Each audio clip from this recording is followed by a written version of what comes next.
যেটা একটা রাজনীতিবিদের করার কথা না সেই কাজগুলো এসে পড়ে। পরবর্তী সরকার থেকে যদি আপনাকে অফার করা হয়? না, সরি। আপনি কি কখনো রাজনীতিতে ফিরবেন কি? না, আমি জার্নালিজমে ফিরবো বা ঘরে বসে থাকবো, যাই হোক। রাজনীতি না, ইটস এ টাফ জব। মানুষের এক্সপেকটেশনটাকে ফুলফিল করা, কেননা মানুষ অনেক ধরনের এক্সপেকটেশন করে আপনার সাথে। আর বাংলাদেশে রাজনীতিতে তো অনেক ধরনের এক্সপেকটেশনগুলো যেটা হয় যেটা একটা রাজনীতিবিদের করার কথা না সেই কাজগুলো এসে পড়ে।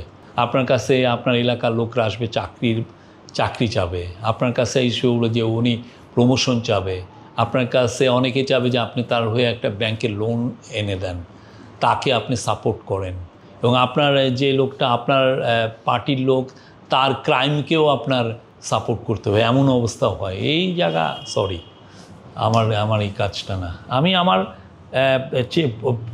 প্রফেসর ইউনূস আমাকে একটা পোস্টে নিয়োগ করেছিলেন, আমি এতে খুবই সম্মানিত ফিল করি ওনার অ্যাডমিনিস্ট্রেশনে কাজ করার, এবং আমি প্রাউড, সারা জীবন এই প্রাইডটা নিয়ে থাকতে চাই। পরবর্তী সরকার থেকে যদি আপনাকে অফার করা হয়? না, সরি। তো আপনি যেহেতু সাংবাদিকতায় ফিরবেন, তো এটা কি বিদেশি সংবাদ মাধ্যম নাকি বাংলাদেশি সংবাদ মাধ্যম?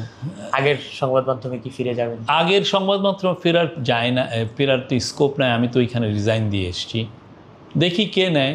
আমাদের এই যে নির্বাচনের দিন, তারপরে যখন নতুন গভর্নমেন্ট টেক ওভারের করার পর্যন্ত, মানে ফেব্রুয়ারি 15 তারিখ পর্যন্ত আমি মনে করি যে মানে ইলেকশন পরে যে মানে তো খুব দ্রুতই তো ক্ষমতা হস্তান্তর হলে ওই যেদিন ক্ষমতা হস্তান্তর ততক্ষণ, তারপরের দিন হয়তো বা আমাকে ফেসবুকেও পাবেন না এই অবস্থায়। মানে I need to take rest and তারপরে চাকরি খুঁজবো যে আমাকে নেয়।